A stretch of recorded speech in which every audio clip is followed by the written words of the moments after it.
Obviously, I'm talking about Xbox versus PlayStation. Ah, yes, some good old-fashioned console war cringe.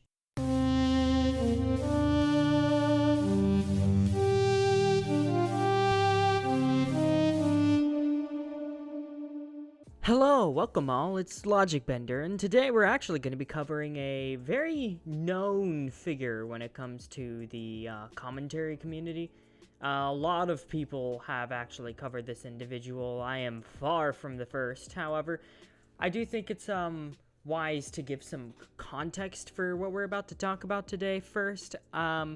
For those who just for some reason don't read the titles before they click them, today we are covering Jaytech TV, a very, let's just say, passionate fanboy of the PlayStation consoles.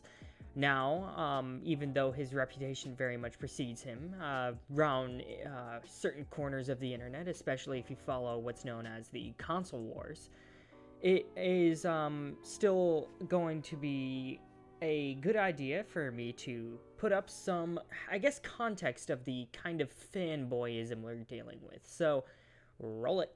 This show get a 3 out of 10, 4 out of 10 for me right No, now. this ain't even get a 3, bro. Okay, now they about to show PlayStation first party. Oh, now first party for 8 minutes ago. It's Uncharted 4. Hold on, calm Sony. down. Alright, calm down. Uncharted 4, Lost Legacy. Oh, my fucking God. Please don't say it's going to PC. Please don't say it's going to PC, nigga. If they say going to PC, Remastered. Oh, fuck. It's for PS5 and PC. Don't Jim Ryan lost touch, bro. That nigga is dumb as fuck. Bro, Jim, man, I'm telling you. They need to fire that motherfucker, bro. They gotta fire that dude. I will not be buying that remaster. I'm good. I already own that fucking shit. I'm good, bro. Give me a free update. I'll be alright. But I'm not buying that shit again. And you putting it on PC? Nah, bro. Fuck out of here. What the fuck?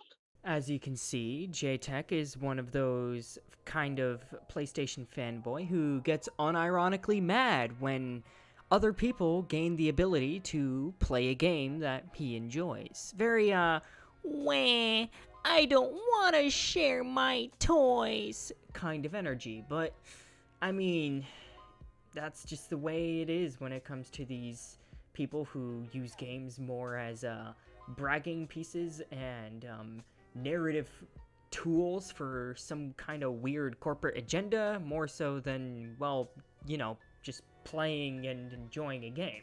It is actually a mixture of this extreme fanboyism, as well as anti-consumerism, and of all things, sexual harassment that has led to Jaytech being one of the more thoroughly covered kind of topics for a lot of commentary YouTubers out there, which kind of ultimately led him to falling back on streaming to make himself hard to comment to.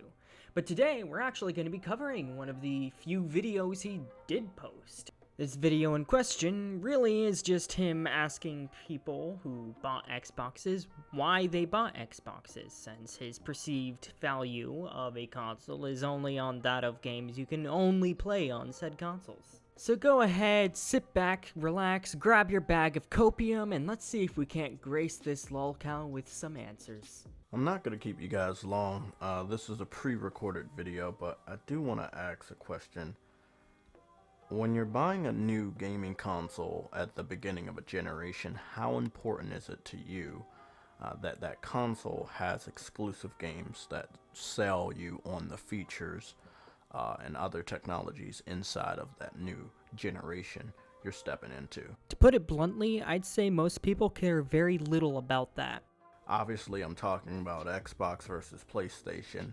Well, shit, I thought you were talking about the Sega Genesis and the Nintendo Entertainment System. The PlayStation 5 had new games from day one to now, 2 straight years. Xbox has been struggling, and aside from Forza and Halo, which nobody plays anymore or even talks about anymore, there's not really much to brag about on the platform. If you're buying a console for bragging rights, then I'm just gonna say it like this, you're a loser. Also, this person really didn't just say nobody plays or talks about Forza anymore. That game is great, and I and many others will defend that game to the death. After the latest MPD for March of 2022 revealed that the Xbox Series X or S outsold the PS5 and Nintendo Switch. The crazy part about that to me isn't even necessarily the fact that it outsold the PS5. I kind of saw that one coming personally. No, what took me off guard was the fact that it actually managed to outsell the Nintendo Switch, which my main theory on that comes down to most people who want a Switch probably already have a Switch to an extent. Like, you can only sell so many Switches before you'd have to have people buying second and third Switches for their sales to continue the way they were. But again, that's just a theory of mine. It does lead me to believe that people are just buying the system just to buy it. There's no value, there's no popularity there. There's obviously value to these systems. Like, this goes for the Xboxes and the PlayStations. People wouldn't be buying them if there was no value. It's not that they're buying it just for the sake of buying it. People are buying these systems because they just want better experiences and to be able to experience the games they enjoy in a better form. You're gonna have to get a better system to do that. So it's not really a case of there's no value, it's just the value people see in these systems isn't the same value that you want in these systems. A lot of people have contacted me over the last 2 days saying that the Xbox Series S, the white, cheaper alternative model, is the one that's actually being sold because it was the one that was still on shelves. So when people, kind of went back to their normal lives, aside from the pandemic, they were going into these stores and these are the systems they saw available and these are the ones they purchased.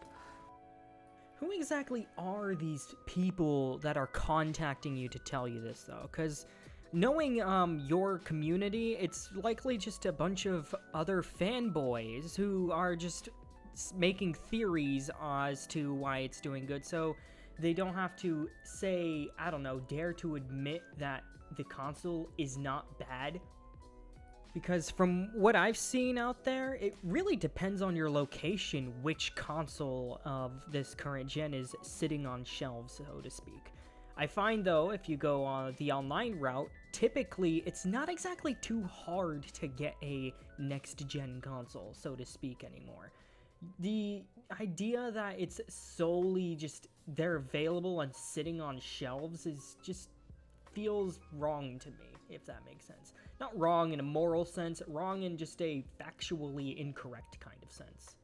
Nah, it's nobody knows if the people that went out to get those systems understood that that was not the true next-gen version of the Xbox platform, and that was like a weaker alternative, or maybe they were promoted. Microsoft had did really good on promoting or marketing that it was still a next-gen system at a cheap value. I don't know, but the question remains: when a new system comes out, how important is it that exclusives are present for that platform, or do you just go out and buy it with no real times table on when you will have a game to justify that purchase? A lot of the possibilities that you're running through here really kind of assume that the consumer is stupid as fuck. Like, it's really not that difficult to explain. It's not exactly rocket surgery, and it sure as hell ain't brain science. It kinda comes down to a single word of value. One just simply does provide a better value than the other in the eyes of a consumer who's trying to get the most for the least amount spent. To think about it from a pro-consumer standpoint, a purchase should justify itself, no? Think about it. If you get a product and said product just doesn't provide value to you on its own, then it's not a very good product, is it? Now, obviously, on something meant to be used as a medium to consume something, then you're going to want to have, you know, some access to the thing you're trying to consume through said thing. For example, if you get a nice new screen for your home theater, a TV or a projector or a monitor for some weird reason, you end up having to, you know, you want movies and games to display on it. Otherwise, what's the point of having it? So I can see it from that, but there comes an extent to it. Because at the end of the day, I think what you're kind of glossing over is, while yes, there's no games that you can only play on the Xbox, you do have the ability to just pay $15 and now you have an entire library added to your console that you can play at your leisure so long as you pay the subscription. You can also just, I don't know, buy some video games?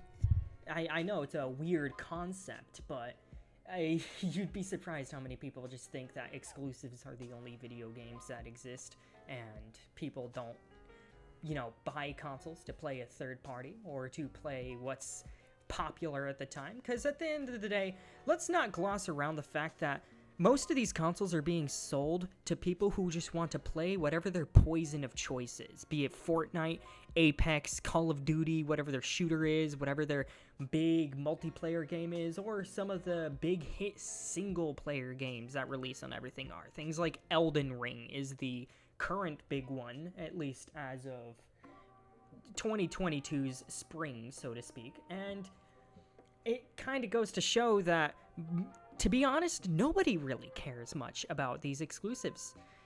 Well, not nobody, it's more of a most people don't care. Really, only enthusiasts of said exclusives and fans care, which, I mean, they have every right to care. A lot of these games can be and are good, but at the end of the day, that's just not a sentiment that the majority of the populace holds. Most people are buying their cheapest option into getting the best for the dollar, opting in to games like Call of Duty or Fortnite. And as of right now, the Series S is just way above the PS5 and even the Series X on being that entry point. A lot of this really comes down to parents looking to get a console for their kid, and they see, oh, well, there's this one that's like $500, but if I pay $100 more, then I could probably get two of these, so each of my kids can have their, you know, each of my two kids or some crap like that can have their own console, rather than them constantly arguing to have, you know, time with a singular console that they have to share. It's just little things like that. It goes to show that it's all about accessibility. It's not about bragging rights. It's not about raw power, because I'm going to be straight. People who are part of that audience, they're building computers anyway. They're not really caring about consoles, and those markets don't really touch each other, despite what some people might believe. The only part of that bragging rights market that exists there are those who just obsess over exclusives, which it's a niche. It really is a niche, and I think it's interesting to kind of see how a lot of these fanboy type channels like Jaytech are bewildered and having all of these questions and like acting as if like with surprised Pikachu faces, when in all reality the answer is just staring in the face. They are not the popular opinion, and I have a feeling that it pisses a lot of them off, which is why things like console fanboy salt channels, so to speak, blow up so much nowadays. Because it's fun and, well, funny to watch in real time people make these terrible claims and then have them be disproven over and over and over again as they are made, again, almost as if it's like some kind of real-time algorithm of fanboy take appears, and then some announcement or some action or some form of reality just kind of descends upon that kind of claim that they make and just immediately makes it look, well, dated and like, you know, aging as milk on a hot summer day. And with that, I'm just gonna go ahead and end the video there and just say like and subscribe if you enjoyed. And do be on the lookout for more content, because I do actually plan on getting into an actual tangible upload schedule. So with that said, enjoy the music. I'm out. Peace.